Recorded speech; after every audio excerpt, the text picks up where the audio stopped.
মুহাম্মদুর রাসূল সাল্লাল্লাহু আলাইহি ওয়াসাল্লাম যে পদ্ধতিতে হজ করেছেন সে পদ্ধতি তোমরা হজ করো।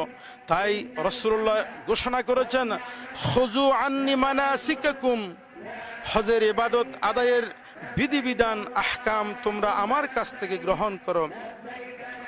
আল্লাহ সুবহানাহু ওয়া তাআলা ইরশাদ করেন, ওয়া আতিম্মুল হজ্জ ওয়াল উমরাতা লিল্লাহ, আর তোমরা আল্লাহর উদ্দেশ্যে হজ ও উমরা পরিপূর্ণভাবে পালন করো।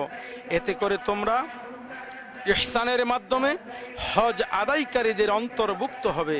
এই মর্যাদাপূর্ণ স্থানে আপনাদের নিজেদের, আপনাদের পরিবার পরিজন, আত্মীয় স্বজন, দেশের দায়িত্বশীল শাসকবর্গের, সর্বোপরি উম্মাহ ইসলামিয়ার জন্য বেশি বেশি দোয়া করুন। কেননা আরাফাতের দিনের দোয়া এমন কোনো দিন নেই, আরাফাতের দিনের দোয়ার চাইতে এমন কোনো দিন নেই যেদিন আল্লাহ সুবহানাহু ওয়া তাআলা সর্বাধিক সংখ্যক লোককে জাহান্নামের আগুন থেকে মুক্তি দান করেন। এদিকে আল্লাহ সুবহানাহু ওয়া তাআলা প্রথম আসমানে অবতীর্ণ হন এই দিনে, অতঃপর বান্দাদের সম্পর্কে ফেরেশতাদের সামনে গৌরবগাথা কথা প্রকাশ করেন, হে আল্লাহ, তুমি তোমার মুমিন বান্দাদের প্রতি ইহসান করো এবং তাদেরকে পরস্পরের প্রতি ইহসানকারী বানিয়ে দাও, তাদের মাঝে হৃদয়ের সম্পর্ক সৃষ্টি করো এবং হকের উপর একাত্ম হওয়ার তৌফিক দান করো, আর তাদের অন্তর সংশোধন করে দাও। আরাফার দিনে রাসূল আকরাম সাল্লাল্লাহু আলাইহি ওয়াসাল্লাম খুতবা প্রদান করলেন। অতএব হযরত বেলালকে আজানের নির্দেশ দিলেন।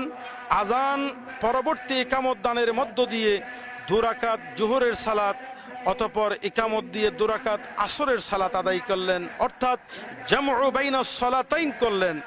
এরপরে তার উষ্টির উপর চড়ে আল্লাহকে স্মরণ করতে থাকেন।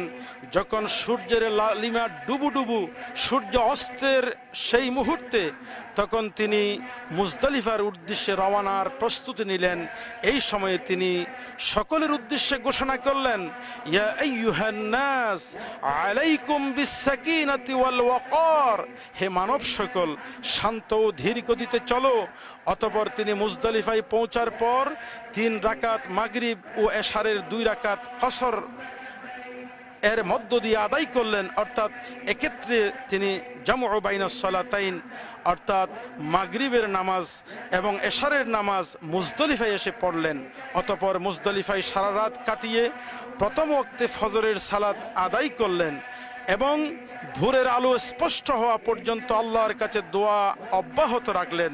অতঃপর সূর্য উদয় হলে মিনায় গিয়ে জামরাতুল আকাবায় পাথর নিক্ষেপ করেন। এরপরে কোরবানির পশু জবাই ও মাথা মুন্ডন করেন। তারপর তওয়াফে ইফাদা তথা ফরজ তওয়াফ করেন এবং তাশরিকের দিনগুলোতে নিজেকে আল্লাহর স্মরণে ব্যস্ত রেখে মিনায় অবস্থান করেন। পরে একে একে 3টি জামারায় পাথর নিক্ষেপ করেন। ছোট ও মধ্যম জামারাতে পাথর নিক্ষেপের পর আল্লাহ রাব্বুল আলামিনের কাছে দোয়া করেন। দুর্বল ও অক্ষমদের জন্য মিনায় রাত্রি যাপন না করারও সুযোগ রেখেছে ইসলাম। আল্লাহ রাব্বুল আলামিন ইরশাদ করেন, যখন হজের অনুষ্ঠান সম্পন্ন করবে তখন আল্লাহ সুবহানাহু ওয়া তাআলাকে এমনভাবে স্মরণ করবে যেমন তোমরা তোমাদের পিতৃপুরুষদেরকে স্মরণ করো, বরং তার চাইতে বেশি। হাজী সাহেবরা তাদের দোয়ায় রব্বানা আতিনা ফিদ দুনিয়া হাসানা ওয়া ফিল আখিরাতি হাসানা ওয়া কিনা আযাবান নার, এই দোয়াটি সংযোগ করবেন। বারবার এই দোয়ার মাধ্যমে আল্লাহ রাব্বুল আলামিনের কাছে তাদের আবেদন অ্যাপ্লিকেশন সাবমিট করতে থাকবেন। হে আমাদের রব, আমাদেরকে দুনিয়ার কল্যাণ আর আখিরাতের কল্যাণ দিন, আমাদেরকে আগুনের আযাব থেকে রক্ষা করুন। আল্লাহ রব্বুল আলামিনের হাবিবের সুন্নত হলো 13তম দিন পর্যন্ত মিনায় অবস্থান করা, আর সেটাই উত্তম। তবে 12তম দিনে চলে যাওয়ার অনুমতি রেখেছে ইসলাম। পরিশেষে হজের সমস্ত কাজ সম্পাদনের পরে রাসূল আকরাম সাল্লাল্লাহু আলাইহি ওয়াসাল্লাম মক্কা ত্যাগের আগ মুহূর্তে বিদায়ী তাওয়াফ সম্পন্ন করেন। সুবহানা রাব্বিকা রাব্বিল ইজ্জাতি আম্মা ইয়াসিফুন ওয়া সালামুন আলাল মুরসালিন ওয়ালহামদুলিল্লাহি রাব্বিল আলামিন।